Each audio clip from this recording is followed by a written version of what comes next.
هر قول هر عمل د محترم امام الانبیاء امام الانبیاء نبی اکرم د محترم امام الانبیاء نبی اکرم د محترم. الحمد لله نحمده ونستعينه ونستغفره ونؤمن به ونتوكل عليه ونعوذ بالله من شرور أنفسنا ومن سيئات أعمالنا من يهده الله فلا مضل له ومن يضلل فلا هادي له وأشهد أن لا إله إلا الله وأشهد أن محمدا عبده ورسوله. أما بعد فأعوذ بالله من الشيطان الرجيم. بسم الله الرحمن الرحيم.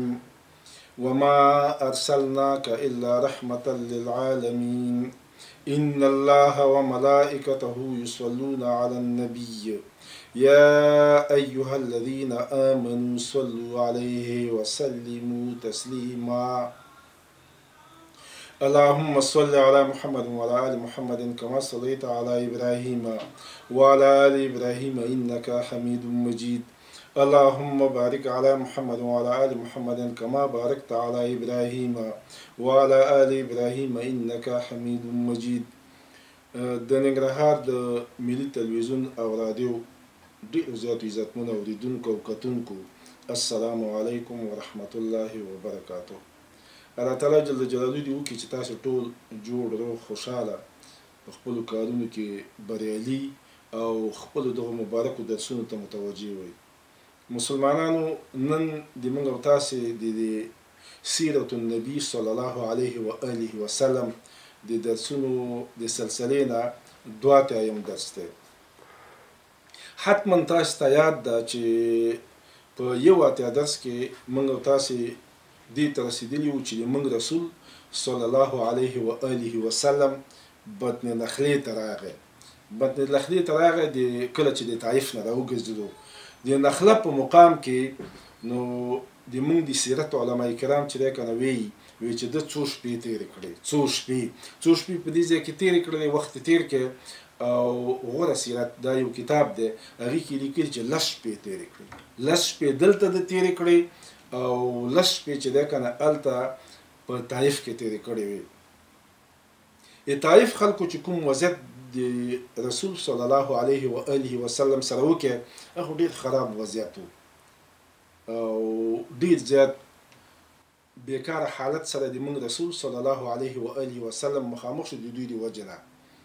مګر دلته چې کله د دیره شو یو څه وخت تېر کړه لکه ما چې درته ویل چې 10 شپې تېرې کړې یا 10 ورځې دلته تېرې کړې. په دې ځای کې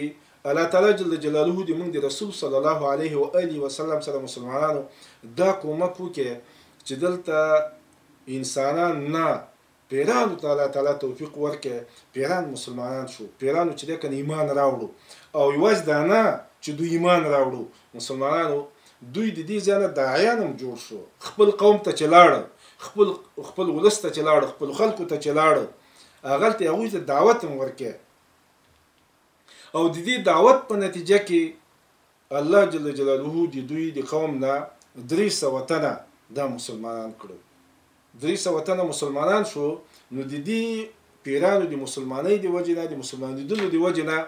د موږ رسول صلی الله علیه و آله وسلم ته نورم چې دی که نه جرأت په لاس باندې ورغی نورم خوشحاله شو او هغه جوش او ولوله چې ده که نه د اسلامي دعوت په باره کې نورم تیزه شوله او ډېره شوله. نو د دې وجې نه ده سره چې کوم خاص آزاد کړی شوی غلام و زید بن حارثه رضی الله تعالی عنه هغه ته ویل چې د مکې په طرف باندې ځو. یعنې د موږ پیغمبر صلی الله علیه و آله وسلم سره دا شوق پیدا شو چې زه بیرته ځمه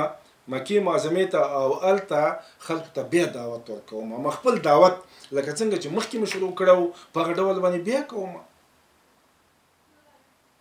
نو هغه ورته څه وایي هغه ورته وایي چې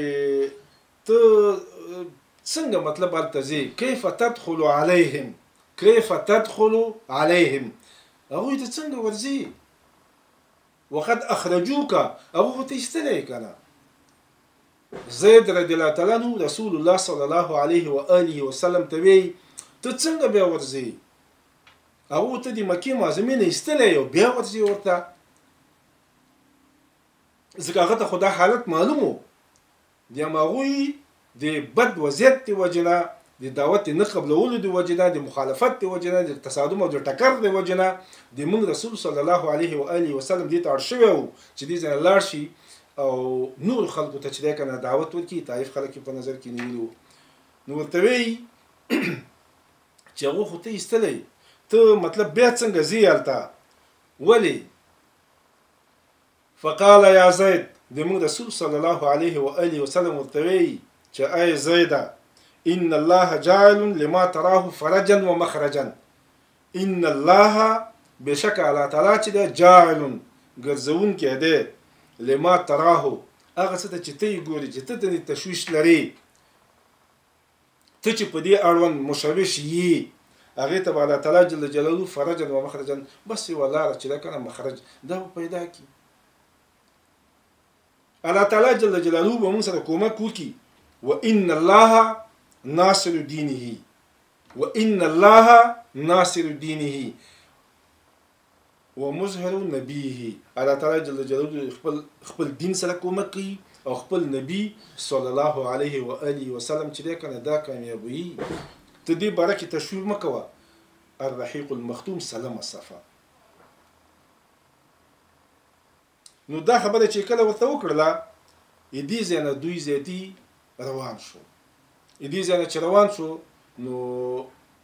د حرا مقام ته ورسېدل د حرا هغه ځای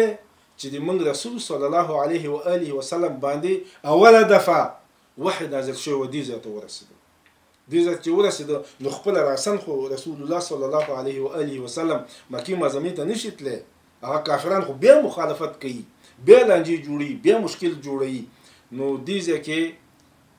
عبدالله ابن اریقط دا د ولیدو ورته ویلي چې ته لاړ شه اخنس ابن شریق ده ته ووایه چې ما ته پناه راکړي ده په پناه کې به زه مکې معظمې ته چې دی یا ښار ته دې ته به کوشم هغه ورته ووایي چې انا حلیف قریشن زه د قریشو حلیف یم ورفض اجارة النبي صلی الله علیه و آله وسلم د پیغمبر صلی الله علیه وسلم هغه پناه چې دې غوښته غیرت کړه ورته زه دا نشم ورکولی دا پناه چې زه دغه ته نشم ورکولی زه دا کار نشم کولی نو رسول الله صلی الله علیه و آله وسلم ته چې کله خبره بیرته ورسېده نو هغه بیا همدغه عبدالله دا چې د سهیل ابن عمر ته ولېږلو سهیل ابن عمر هغه ته یې ولېږلو چې ته هغه ته دا خبره وکړه نو سهیل ورته وایي چې بنو عامر چې دی د بنو کعب په مقابل کې پناه نشي ورکولی زه دا کار نشم کولی نو هغه دغه پناه د موږ د پیغمبر صلی الله علیه و آله وسلم چې وکړه دا رد کړله وایي زه دا کار نشم کولی درېیمه دفعه هم دغه سړی عبدالله ابن اریقط دی چې دی که نه دی ولېږلو مطعم ابن عدي هغه ته یې ولېږلو هغه ته یې ویلي چې داسې رسول الله صلی الله علیه و آله وسلم چې دی که نه تا سره چې دی داسې یو خبره کول غواړي چې ته ده ته پناه ورکړي د ده حمایه وکړي دی به راشي دلته د الله تعالی جل جلاله پیغام به رسي او دا ګورې مسلمانانو یاد ساتئ تنها دا پناه غوښتل نه و چې دلته ژوند وکړي لکه مثلا ځینې کسان چې دي هغوی په یو ځای کې فقط ژوند کول غواړي تنها ژوند ګټه کول خپل ځان ته چې دی که نه اسودګي او آرام ورکول دی مطلب یې مونږ پیغمبر صلی الله علیه و آله وسلم هره دفعه چې دا عبدالله لېږلو دا خبره به ورته کوله چې زه به د الله پیغام رسوم خلکو ته ما ته به ته پناه راکوي داسې ډول باندې پناه چې زه به د الله جل جلاله پیغام خلکو ته رسوم هره دفعه هر یو ته یې دا خبره کړې ده نو اوس د هغو خلکو چې تنها ژوند کول غواړي تنها ګټه کول غواړي تنها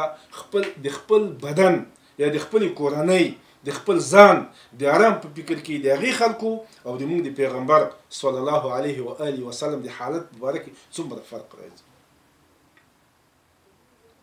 نو مطعم ابن عدي چې دا دریم کس و، دریم کس ته چې کله عبدالله ورغی ورته ویې ویلې چې دغسې موضوع ده. رسول صلی الله علیه و آله وسلم چې دی که نه دا اتا په پناه کې غواړي چې دلته راشي. هغه ورته څه وي؟ هغه ورته قل لمحمد، قل لمحمد، محمد ته ووایه فلیأتي، را دې شي بس خلاص. هغه چې پناه غوښتې زه دې ته آماده یم را دې شي. نو دلته مختلف روایات دي، مختلف روایات، خو یو روایت کې مسلمانانو دام راغلي چې مطعم ابن عدي خپله ورغی هلته ورغی او د هغې ځای زموږ رسول صلی الله علیه و آله وسلم چې دی که نه دی راښکته کې مکې معظمې ښار ته چې دی راغی، مسجد حرام ته، مسجد حرام ته دلته راغی. او یو روایت کې دام راغلي چې رسول صلی الله علیه و آله وسلم ته چې کله دا سړی ورغی عبدالله، دا چې کله ورغی نو وی دی ورسره راغی اوله شپه راسن دوی د مطعم کره وکړه. مطعم کره اوله شپه وکړله، اوله شپه دلته تېره کړله، بیا په سبا باندې مطعم خپله د شپږ زامن یا و دیني کتابونو کې د موږ راغلي چې شپږ زامن د ده او یوه زامن د ده چې دي که نه هغه د ده سره ملګري شو او څه خیل ملګري غیر مصالح نه، مصالح به یې ملګري و، مصالح ورسره ملګري و او لاندې چې دی مسجد حرام ته راغله او رسول الله صلی الله علیه و آله وسلم ته دا کافر وی، کافر دا کافر ورته دومره اندازې ته په خپله خبره باندې کلک ولاړ دی، په خپله خبره په خپله وعده باندې دومره کلک ولاړ دی. و رسول صلی الله علیه و آله وسلم ته طف طواف وکړه او هغه چې د خپلو زامنو ته وویلې دا شپږ یوه زامن چې مصالح دلته دي ورته د کعبې مبارکې په کنجونو کې تاسې ودرېږئ او د ده نه چې دی که نه دفاع کوئ، د کعبې مبارکې په کنجونو کې ودرېږئ او د دې پیغمبر صلی الله علیه و آله وسلم نه تاسې څه کوئ؟ تاسې د دفاع کوئ. او هغه مشرکان، د مشرکانو صنادید لوی مشرانې او ټول ګوري د حالت ته دوی حیران شو، دا څه کوي؟ دا څه عجیبه پیښه وشوله، داسې خو کله نه کېدل. مطعم ابن عدي خو مسلمان نه دی بالکل، ده نو څنګه دا کار وکړي؟ نو ابو سفیان دا هم قومي مشر و او ډېر مؤثر سړی و، وروسته مسلمان شوی دی. نو هغه چې دی هغه راغی مطعم ته وایي څه ورته وایي؟ امجیر انت ام تابع، امجیر انت ام تابع، نه تا پناه ورته ورکړې ده که نه دین دې منلی دی، د دې پیغمبر دین دې منلی، تا پناه ورکړې ده ته که نه د دې پیغمبر دین دې منلی؟ هغه ورته وایي چې نه ما پناه ورکړې ده، دین مې نه دی منلی، د اسلام دین چې دی که نه دا ما نه دی منلی، مسلمان شوی نه یم، خو دونه ده چې ما ده ته پناه ورکړې ده. نو هغه ورته څه وي؟ اذن لا نغفر ذمتک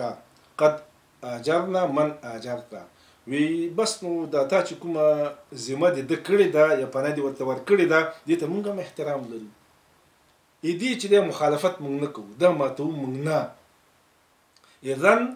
لا نغفر ذمتک، تا دا ذمه چې ده که نه تا دا وعده تا دا پناه ورکول دا مونږ خرابو. لا نغفر معنا ده لا ننقضو، لا نغفر معنا لا ننقضو، نه ماتو. او دې باره کې چې دی که نه غدر نه کو، ولا نغدر بجوارک وعهدک، تا په دې پناه باندې او په دې عهد باندې مونږ چې دی که نه ولاړو بس خلاص مونږ هم پناه ورته ورکړې ده. سیرة المصطفى 292 صفحه اول جلد، الرحیق المختوم 199 صفحه. مسلمانانو رسول صلی الله علیه و آله وسلم راغی جمعات طواف شروع کړ، روایتو کې راغلي چې طواف یې وکړ، حجر اسود چې دی که نه هغه یې موچي کې ښکلي کې، د هغې نه وروسته مونځ هم وکړ، 2 رکعته مونځ. او چې کله دا ټول کارونه ختم شو د دې نه وروسته رسول الله صلی الله علیه و آله وسلم د کور په طرف روان شو. زه کور ته خو تر اوسه نه دی لاړ که نه، دا دونه سفر چې کړی ده، دونه مسافري کړې، کور یې پرېښی، ماشومان یې پرېښي، کور ته نه دی لیدلی، کور ته نه دی لاړ. نو دی د کور په طرف روان شو او دغه مطعم ابن عدي چې دی مسلمان نه و خو ده ته یې پناه ورکړې وه، وی دی چې په خپله ورسره او د شپږو یا د اوو زامنو سره مصالح په بدرګه باندې تر دې پورې لاړو چې رسول صلی الله علیه و آله وسلم چې دی کنه هغه په کور باندې ورننوستو. هغه چې کله کور ته ننوتو د هغې نه وروسته بیا دا خلک چې وکړه دا ته راوګرځېدل، یعنې هغې دې کافر په خپله وعده باندې وفا وکړله، مخالفت یې د خپلې وعدې نه ونه کړ، وعده یې خپله ماته نه کړله. او نورو کافرانو چې دی کنه نورو کافرانو هغه هم دې خبرې ته چې دی کنه احترام ولرلو، په احترام باندې ورته قایل شو. او ځینې روایتو کې دا هم راغلي وی چې دا مطعم ابن عدي په یوه سورلۍ باندې سورو خلکو یې عام اعلان وکړ چې ما ګوره محمد ته پناه ورکړې صلی الله علیه و آله وسلم، د مخالفت به نه کوئ تاسې، دا به راټئ نه، ده ته به تکلیف نه ورکوئ، خو دا خو په زور باندې دا کار کولو، دی په زاریو باندې نه کولو، په وزر باندې نه کولو. او هغه خلکو هم چې دی که نه بې احترام ورته وکړ. مسلمانانو دلته یوې خبرې ته باید موږ تاسې متوجه شو. موږ پیغمبر د الله تعالی جل جلاله استازی او لوی شخص او د الله تعالی جل جلاله دین خلکو ته وړاندې کولو. مطعم ابن عدي دا کافر و، د کافرانو مشر و، هغه د دین مخالفت کولو، هغه د دین سره جوړ نه و، خو هغه ده ته پناه ورکړه، په هغه خپله وعده باندې کلک ولاړ و. ځکه د انسان کار دا دی، د انسان مسلمان پرېږده، مسلمان خو پرېږده، د انسان کار دا دی چې واده وکړي، واده بیا نه ماتوي. او بیا چې مسلمان هم شي دویم صفت هم پیدا کړي. یو صفت انسانیت دی، دویم صفت چې دی کنه مسلماني. نو دا دواړه صفتونه چې سړي کې جمع شي هغه خپله واده کله ماتوي، د خپلې وعدې نه کله مخالفت کوي، دی اوس لګېږي چېرته شان سره یې کله لګېږي. خو د مونږ په پیغمبر باندې څونه اثر کړی و مسلمانانو، دا چې اوس متوجه شئ. کله چې د بدر په غزا کې کافرانو ماتې وخوړله، 80 نفره یې مړه شوه، 80 نفره او 80 نفره چې دي که هغه بندیان ونیول شو. د 80 نفره چې دي که دا بندیان دي، نو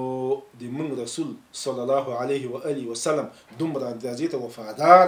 او دومره اندازې ته شکرګزار او مؤمن انسان دی. هغه څه وی؟ هغه وی لو کان المطعم ابن عدي حیا ثم کلمني فی هؤلاء النتنا. وی چې که چېرته مطعم ابن عدي ژوندی وی، مطعم ژوندی وی او ما سره د دې خلکو باره کې خبره کړې وی چېرته دا ته خوشې که 80 نفره 80 کسان اسیران وی که د ما سره یې په دې اړوند خبره کړې وی نو څه وی؟ لترکتهم له وی دا به مو ورته پرېښي وی، وی دا خلک به ما ورته پرېښي وی. اوس سړی مړ دی، د دې نه مخکې د سیرت علما وی مطعم ته الله تعالی جل جلاله اسلام نصیب نه کړ، زوی مسلمان شو جبیر ابن مطعم، لوی صحابي دی دا، مګر پلار چې دی که نه سرت دی چې پیغمبر ته پناه ورکړه، د پیغمبر ساتنه یې وکړه، پیغمبر سره کلک ودرېدو، مګر هغه ته الله تعالی جل جلاله ایمان نصیب نه کړ. خو د موږ پیغمبر صلی الله علیه و آله وسلم څومره وفادار انسان دی، څومره شکرګزار انسان دی او څومره د خلکو احسان ته متوجه دی. دی وی که دا مطعم ژوندی وی او ما سره د خلکو باره کې خبره کړې او ټول مې خوشي کول ورته، هغه ته مې خوشي کول. او مونږ او تاسې په خپله ټولنه کې چې ګورو ډېر کرکته سړی رانیږي، بالکل ډېرو خلکو سره نیکي وکړه، هر ډول نیکي چې ورسره وکړي، نو هغه دیا د ایستل خو پرېږده چې دیا د ایستلي، تا په خلاف باندې بیا خپل زور استعمالوي، تا په خلاف باندې هم کارونه کوي. یعنې سړی توبهګار کړي چې زه به بیا چا سره نیکي نه کوم. او دا کار چې د مسلمانانو یوازې دا نه چې د سړي ته تاوان رسوي، دا د اسلام دین ته هم تاوان رسوي، ټولنې ته هم تاوان رسوي، ټولنې ګټې هغه ټولې خرابېږي. ځکه یو مسلمان چې دی که نه، مسلمان یو انسان، هغه باید تل د خلکو ښېګڼې چې دي که نه دا باید په نظر کې ونیسي، د هغې شکرګزاري باید وکړي، د هغې په خلاف باندې یا د هغه په خلاف باندې چا چې ورسره نیکي کړې ده، چا چې ورسره احسان کړی، د هغو په خلاف به نه درېږي. ځکه دا کار چې دی که نه دا نه د دپاره په دنیا کې ګټور دی او نه ورته په دین کې ګټور دی. مسلمانانو یعنې هر څوک چې د پیغمبر سیرت یادوي، د پیغمبر په سیرت باندې ځي، د پیغمبر سیرت یې خوښي، د هغه دپاره پکار ده چې پیغمبر یې دغسې د احساناتو خیال ساتلو، نو دی هم باید د احساناتو خیال وساتي، مخالفت باید ونه کړي. الرحیق المختوم 91 صفحه او د بخاري شریف کې دا حدیث راغلی 583 صفحه او دویم جلد. مسلمانانو دا د موږ او تاسې دواتایم درس و، دواتایم او راتلونکی درس چې دی انشاءالله چې درېاتایم درس جوړیږي دا به د موږ او تاسې د نبوت د 10 کال پای کې یا د نبوت د 10 کال په اخر کې چې څه پېښ شوي دي په هغې باندې به خبره کوو. تر هغې پورې زه تاسې په الله تعالی جل جلاله باندې سپارم. دنیا او آخرت کې تاسې ته ځان ته د رادیو او تلویزیون ټولو کارکوونکو ته ټول اسلامي ملت ته د افغانستان او ټول اسلامي امت ته کامیابي غواړم. الله تعالی جل جلاله کامیاب لره. وصلی الله تعالی علی خیر خلقه محمد و آله و اصحابه اجمعین.